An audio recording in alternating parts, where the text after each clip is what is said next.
o reino dos céus está perto. Por amor a Cristo vem, Rei da eterna glória, Rei da eterna glória. O Senhor esteja convosco. Proclamação do Evangelho de Jesus Cristo segundo Lucas. Glória a vós, Senhor. Naquele tempo, vieram algumas pessoas trazendo notícias a Jesus a respeito dos galileus que Pilatos tinha matado, misturando seu sangue com o dos sacrifícios que ofereciam. Jesus lhes respondeu: Vós pensais que esses galileus eram mais pecadores do que todos os outros galileus por terem sofrido tal coisa? Eu vos digo que não. Mas se vós não vos converterdes, ireis morrer todos do mesmo modo. E aqueles 18 que morreram, quando a torre de Siloé caiu sobre eles, pensais que eram mais culpados do que todos os outros moradores de Jerusalém? Eu vos digo que não. Mas se não vos converterdes, ireis morrer todos do mesmo modo. E Jesus contou esta parábola. Certo homem tinha uma figueira plantada na sua vinha. Foi até ela procurar figos e não encontrou. Então disse ao vinhateiro: Já faz 3 anos que venho procurando figos nesta figueira e nada encontro. Corta, porque está ela inutilizando a terra? Ele, porém, respondeu: Senhor, deixa a figueira ainda este ano. Vou cavar em volta dela e colocar adubo. Pode ser que venha a dar fruto. Se não der, então tu a cortarás. Palavra da salvação. Glória a vós, Senhor. Cristo vem, Rei da eterna glória, Rei da eterna glória. Queridos irmãos e irmãs, peregrinos e peregrinas aqui do Santuário Mãe Rainha, nesta semana nós estamos chegando já na metade da Quaresma, a metade do caminho no deserto. Passa rápido, né? Daqui poucas semanas já vai ser Semana Santa.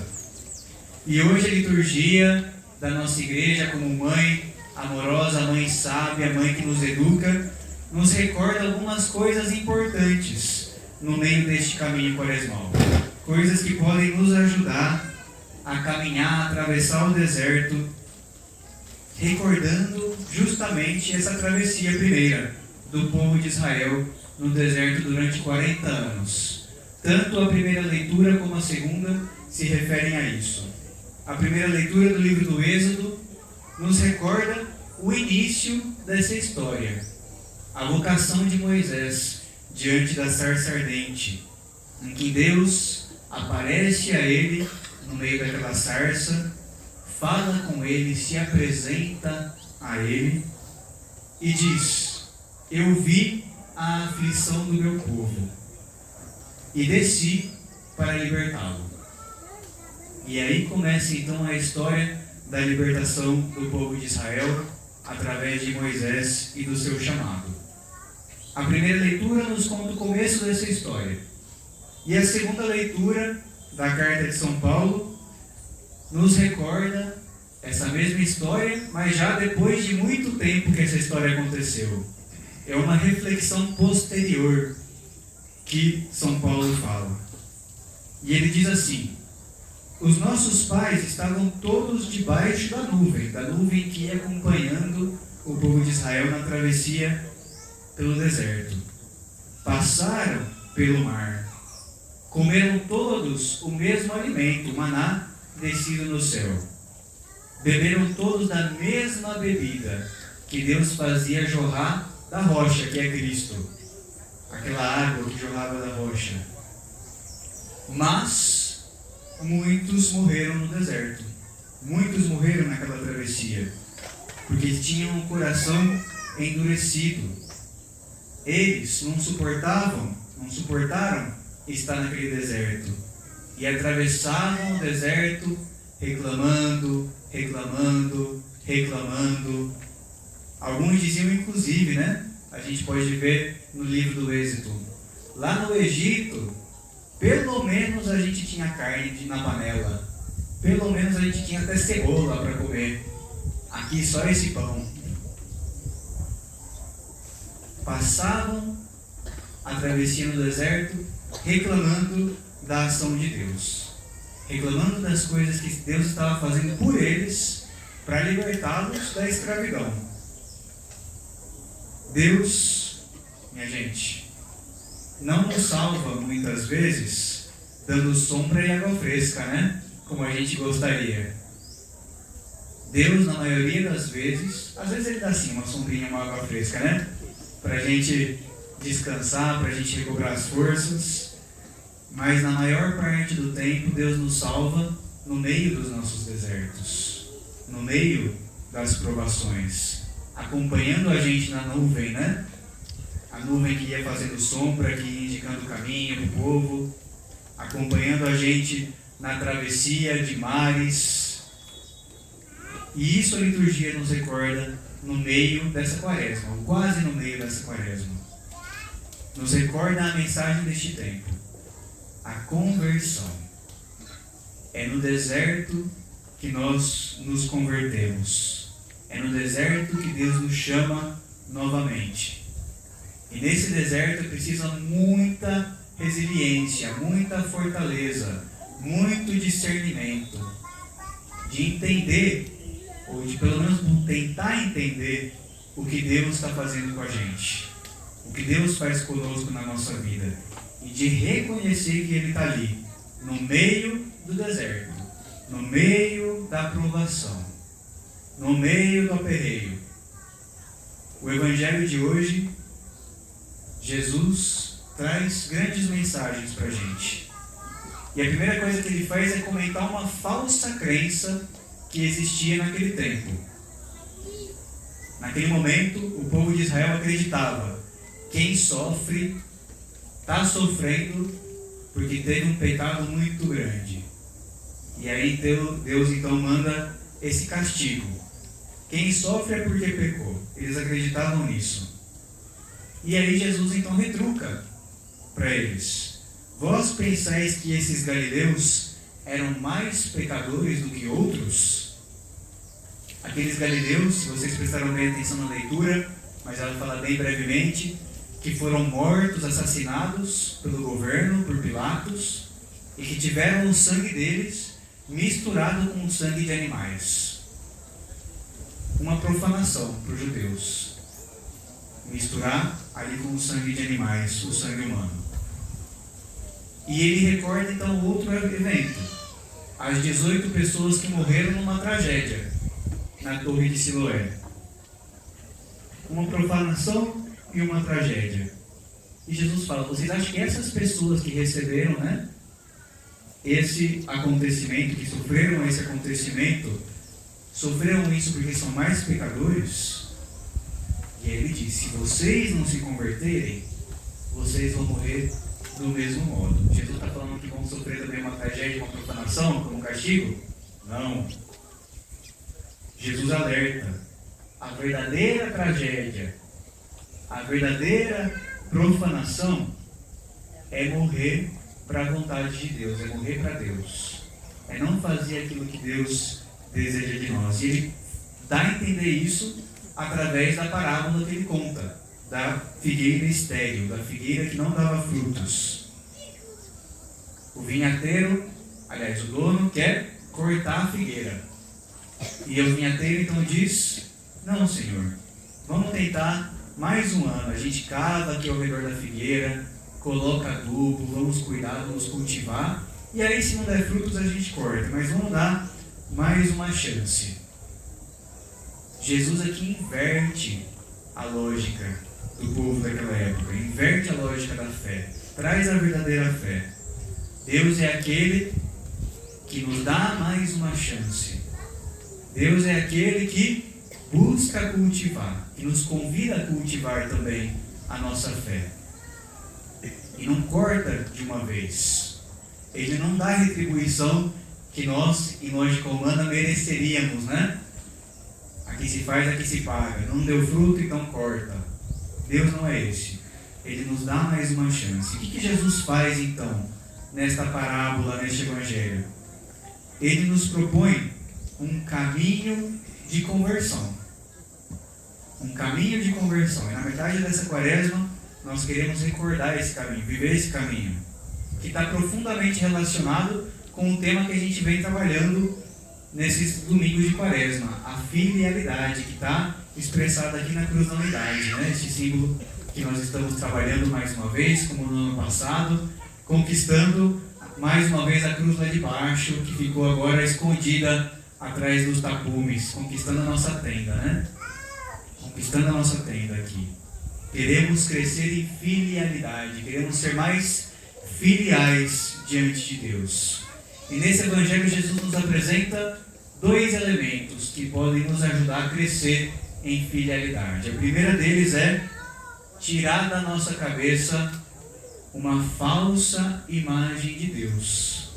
Eu falei para vocês, naquele tempo o povo acreditava que quem sofria é porque estava sendo castigado, né? É porque tinha pecado. Naquela época, né, gente? Mas até hoje estão falando aqui na frente. Acontece alguma coisa com a gente e a gente já começa a falar para Deus, mas o que eu fiz, Senhor, para merecer isso? O que eu fiz para merecer isso? Nós ainda vivemos com uma falsa imagem de Deus. De um Deus tirano. Um Deus vingativo. Essa falsa imagem de Deus está aqui ainda. Na nossa cabeça, no nosso coração. E Jesus, o Filho amado do Pai, vem e nos apresenta uma outra imagem de Deus. Do Pai amoroso. Deus é o Pai que nos ama, como seus filhos e filhas amados. E porque nos ama, Ele quer nos livrar do mal. Ele não nos dá o mal. E qual é o mal verdadeiro? O mal verdadeiro é viver distante dele. Quem tem uma falsa imagem de Deus, por mais que se esforce e venha, às vezes tem gente que vem toda semana se confessar, né? Vem toda semana se confessar. Mas vive com uma falsa imagem de Deus. Enquanto você não se livrar, não se libertar dessa falsa imagem de Deus, você não vai ter sossego na tua vida. E você está vivendo longe dele, tentando viver perto dele. E acha que tudo é pecado. E acha que Deus vai castigar. E acha que vai para o inferno se não se confessar essa semana. As coisas não são exatamente assim. Deus nos dá uma nova chance. Deus nos dá uma nova possibilidade. Deus estende a sua mão para a gente. E não é a gente sozinho que vai conseguir chegar lá. É vivendo com Ele. É acreditando na bondade dEle. Mas só isso, Padre? É só acreditar na bondade de Deus? Não. Temos que acreditar na bondade dEle, sim. Primeira coisa que Jesus faz. Apresenta a verdadeira imagem de Deus. E a segunda coisa que Jesus faz nesta parábola. Aí entra a nossa parte. Precisamos dar frutos, como a videira, que não estava dando frutos. Por quê? Estava vivendo uma falsa imagem de Deus, não estava dando frutos. Por que eu acredito que Deus me ama como filho muito querido? Porque eu acredito que Deus me dá mais uma chance. Por que eu acredito? Porque eu tenho essa fé. Porque eu sei que eu sou filho amado. Eu então quero dar frutos. E vou me esforçar por dar frutos. Tem gente que tenta não pecar só por medo de ir para o inferno, gente. Isso não é fidelidade. Deus não quer isso. Deus não quer o nosso medo. E fica ali com o dente apertado, né? Durante a semana. Meu Deus do céu. Eu preciso me confessar, eu preciso me confessar, eu preciso me confessar. Pode ser que você precise mesmo. Dependendo da gravidade do pecado, né? Pode ser mesmo. É verdade. Mas mais importante do que isso, o Filho amado de Deus quer fazer a vontade de Deus. que é dar frutos de santidade. E nós precisamos querer e manifestar esse desejo ao longo da nossa vida. Manifestar esse desejo. Senhor, eu quero dar frutos de santidade, eu quero crescer. E para isso, o que eu faço? Eu cavo em torno da figueira e adubo. Como você está adubando a tua vida espiritual? Como que você está adubando esse desejo de dar frutos? Aqui entra a nossa parte. Deus disposto a dar uma nova possibilidade. Ele está sempre disposto, sempre estende a mão. E eu? O que eu vou fazendo para isso? Como anda a vida de oração nessa quaresma? Como anda a penitência nessa quaresma? Como anda a caridade nessa quaresma? Está fazendo o seu jejum? Está fazendo suas orações? Está buscando ajudar outra pessoa? E isso só para falar dos 3 pilares da quaresma, né? Jejum, caridade e oração. Só para falar desses 3 pilares, mas tem muitas outras coisas que a gente pode fazer ao longo do nosso dia a dia, muitas outras coisas. De buscar estar perto dele, de se relacionar com ele de uma forma mais sadia, sem medo, com amor.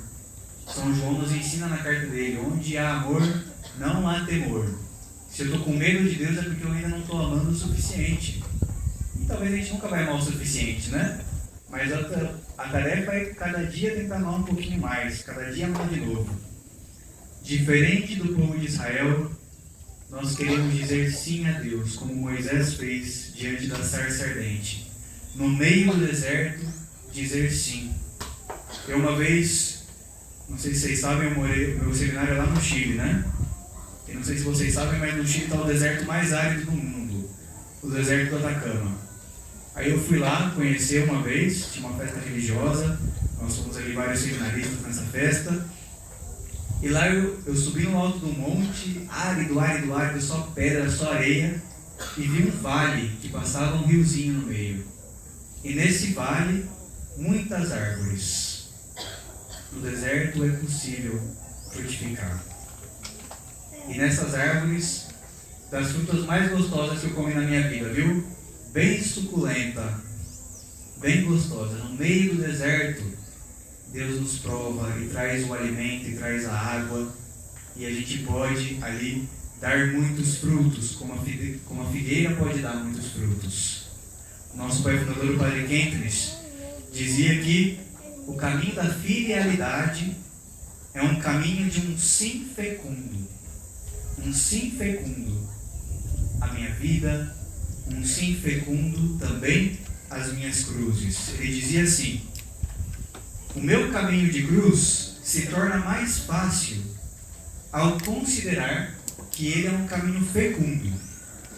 Se eu estiver cravado à cruz como Jesus, então junto com ele eu levarei o mundo ao Pai do céu. Vou repetir essa frase.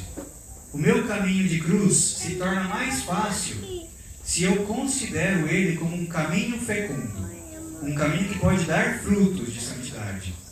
Se eu estiver cravado à cruz, junto com Jesus, com ele, eu posso levar o mundo ao Pai. Olha só que bonito, né? No meu caminho de cruz, eu posso dar frutos. No meu caminho de cruz, eu posso levar outros para junto de Deus Pai. Levar outros a reconhecer a Deus como nosso Pai.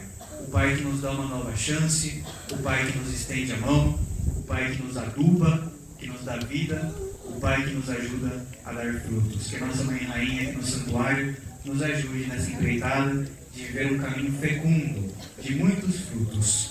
Um caminho de vida, um caminho de cruz.